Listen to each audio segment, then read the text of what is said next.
आइए कहानी एक्सप्रेस के साथ एक सफर पर, जहां हर स्टेशन पर मिलेगा आपको एक ऐसा अनुभव जो आपके दिल को छू जाएगा। आपके लिए है यह सफर। आप तैयार हैं? तो चलिए, यह सफर शुरू होती है।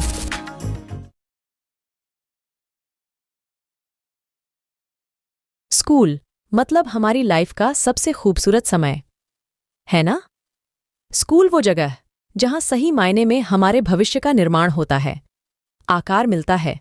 स्कूल से हमारी कई अच्छी बुरी यादें जुड़ी रहती हैं, लेकिन स्कूल ही वह जगह है जो कभी भुलाए नहीं भूलता। आज मैं अपने नहीं, अपने बेटे के स्कूल के समय के बारे में बता रही हूं। हो सकता है इसे पढ़कर आपको भी कुछ याद आए। परिवार में पहले बच्चे का जन्म और उससे जुड़ी ही तमाम घटनाएं, छोटी छोटी बातें। परिजनों के पास इनके अलावा कोई बात नहीं होती करने को। मेरे पास भी बेटे के स्कूल के दिनों की बहुत सारी यादें हैं, पर कुछ यादें बेशकीमती हैं जो हमेशा याद रहेंगी। कॉलोनी के बच्चों को स्कूल जाता देख मेरा बेटा भी स्कूल जाने की जिद करता था। एक अच्छे स्कूल में, नर्सरी में उसका एडमिशन हुआ तो हमने राहत की सांस ली।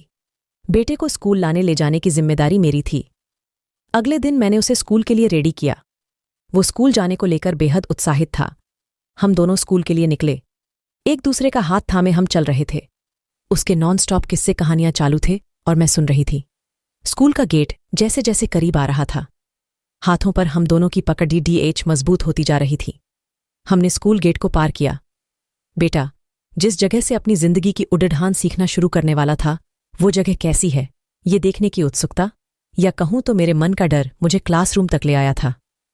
आया दीदी ने मुस्कुराकर मेरे हाथों से बेटे का हाथ लिया। लगा किसी ने मेरा दिल ही ले लिया हो।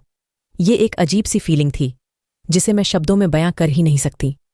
बेटा खुशी खुशी अपनी क्लास में गया और मैं वहीं खड्डी खड्डी उसे देखती रही। लग रहा था अभी दौड़कर आएगा और मुझसे लिपट जाएगा। तभी आया दीदी ने मुझसे जाने को कहा। मैं भरे मन से, भारी कदमों से लौट आई। तन में जान ही नहीं थी। घर आई तो घर खाने को दौड़े रहा। न खाना खाने का मन हुआ, न कोई काम करने का। रोज दिन में नींद आती थी, आज वो भी रास्ता भूल गई। रह रहकर ख्याल आते रहे। रो रहा होगा, भूख लगी होगी, सूसू पॉटी आई होगी तो कैसे कहेगा। वो 3 घंटे 3 जन्मों के समान थे जैसे। वो कैसे गुजरे ये मेरा दिल ही जानता है। जैसे हथेली में किसी ने दिल जकड़ लिया हो।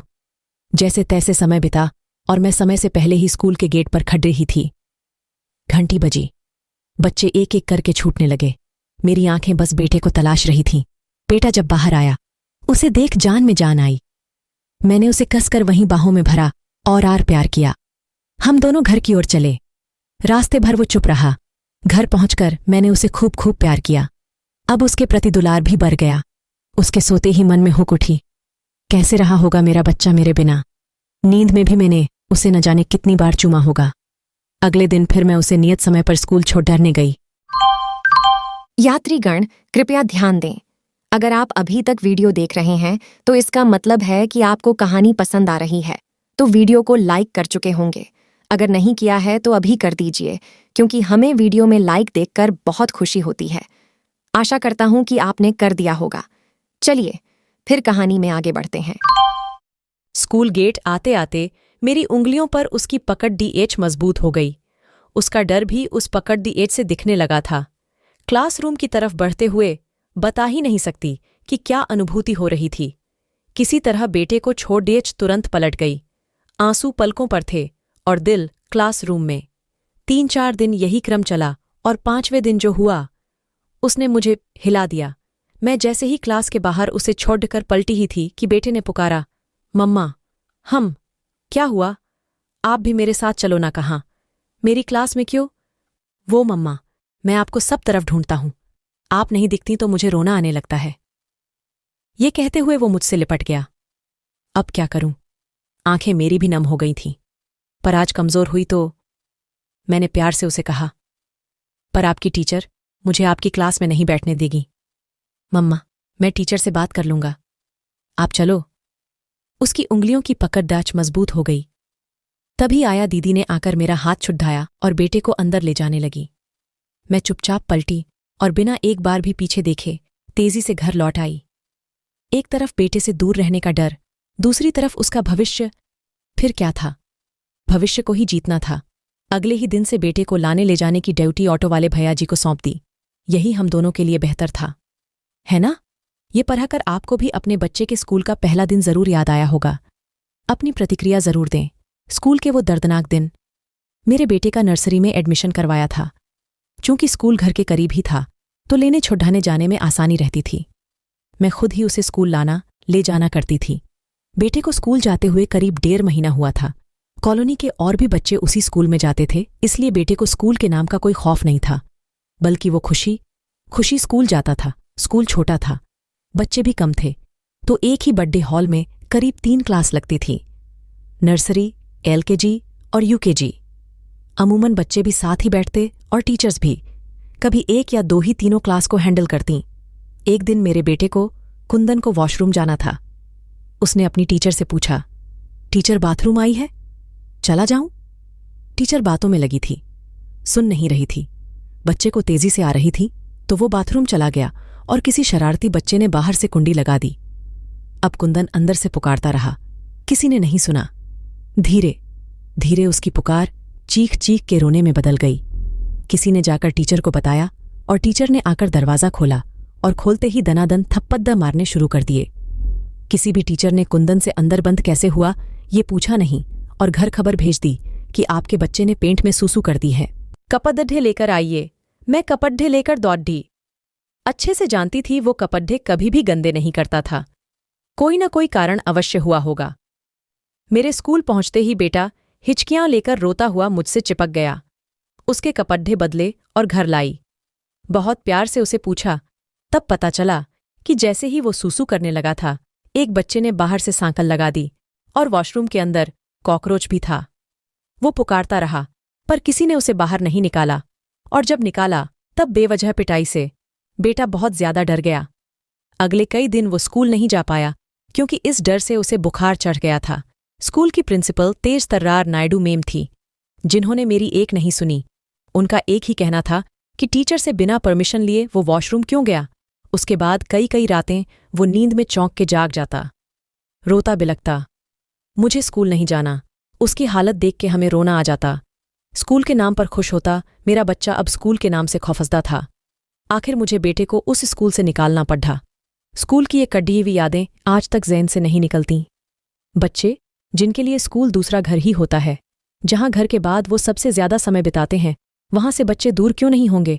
आखिर जब नन्हे मासूमों के साथ ऐसा होगा, क्या टीचर ऐसी होती हैं? स्कूल का जिक्र टीचर के जिक्र बिना अधूरा है। स्कूल टीचर बच्चों की आइडल होती हैं। बच्चे टीचर को बेहद प्यार करते हैं। बेशक टीचर से डरते हैं, पर टीचर का नाम लेकर बच्चों से कुछ भी करवाया जा सकता है ना? अच्छे टीचर मिलना बेहद सौभाग्य की बात होती है। बेटे का बर्थडे मुश्किल से एक अच्छे और बर्थडे स्कूल में एडमिशन करवाया। अब सोचा सब ठीक ही होगा। 1-2 टीचर्स परिचित भी निकल गईं तो टेंशन नाम की चिद्धियां फुर्र हो चुकी थीं। कुछ दिनों मैंने बेटे को स्कूल लाना ले जाना किया। उसके बाद ऑटो से बेटा स्कूल जाने लगा। एडमिशन हुए 3 महीने हो चुके थे। मंथली टेस्ट हो चुके थे जिनमें बेटा कुंदन अच्छे % से पास हुआ था, पर उसकी क्लास टीचर उसके रिजल्ट से खुश नहीं थी। वो बार बार मुझे कंप्लेन करती, आपका बेटा बहुत कमज़ोर है पढ़ाई में। मैं बहुत हैरान होती। मैं खुद उसे पढ़ाती थी, उसे सारा कुछ याद था। टेस्ट में बराबर आंसर लिखता, फिर कमज़ोर कहाँ लगता है। अब कुंदन की रोज़ की पिटाई आम बात थी। पिटाई के कारण भी अजीब थे। आपके बेटे ने मे आई गो टू बाथरूम बोला, जबकि उसे मे आई गो टू टॉयलेट बोलना चाहिए था। कभी होमवर्क न कर पाने पर कॉपी क्लासरूम से उड़ती हुई सीधे बाहर जाती। बेवजह की मारपीट हम पहले ही झेल चुके थे और दोबारा फिर उसी सब के लिए हम तैयार नहीं थे। टीचर से मिलने पर टीचर ने एक बेहतरीन सुझाव दिया, आप बच्चे को मेरे घर ट्यूशन पर भेजिए, सब ठीक हो जाएगा। मैं अवाक तो थी ही, समझ नहीं आ रहा था क्या किया जाए। टीचर बहुत पुरानी थी, उनकी कंप्लेन करने का कोई असर नहीं होना था, जबकि उनके बारे में सब जानते थे और दोबारा किसी और स्कूल में एडमिशन मुमकिन नहीं था। आखिर बेटे को उन्हीं के घर ट्यूशन के लिए भेजना पढ़ा, पर सच कहूं तो उनके लिए मन में श्रद्धा नहीं गालियां निकलती हैं। सुबह 10:30 बजे ऑटो वाले भैया ट्यूशन पर छोड़ ढते, फिर 1 घंटे बाद वहां से स्कूल जाने के लिए निकलना होता, तब समय पर स्कूल पहुंचना हो पाता। शाम को उसके पापा उसे स्कूल से लेते हुए आते। ट्यूशन फीस 3 महीने की एडवांस। समय पर फीस न देने पर वही मार कुटाई। अब या तो पैसा देखो या बच्चा। इतने पर ही बस होता तो बात थी। मैं कई बार बिना बताए उनके घर पहुंच जाती। बच्चे बेडरूम में खेल रहे होते, टीचर खाना बना रही होती, कभी स्कूल के लिए तैयार हो रही होती और मुझे देखकर हड्ड बद्धाकर बोलती कि बच्चों को वर्क दे दिया है करने को। वो अपना वर्क कर रहे हैं तो मैंने सोचा थोड़ा काम कर लूं। ट्यूशन जाने का नफ़ा कहूं या नुकसान। बेटे की पिटाई तो पूरी तरह बंद हुई ही, उसकी पढ़ाई भी चौपट हुई। उसके बावजूद उसके 99 CO बने। मेरे लिए वो खुशी का दिन बिल्कुल नहीं था। इतने % मेरे बेटे की मेहनत के नहीं थे, ये केवल उन पैसों के थे जो उन टीचर ने लिए।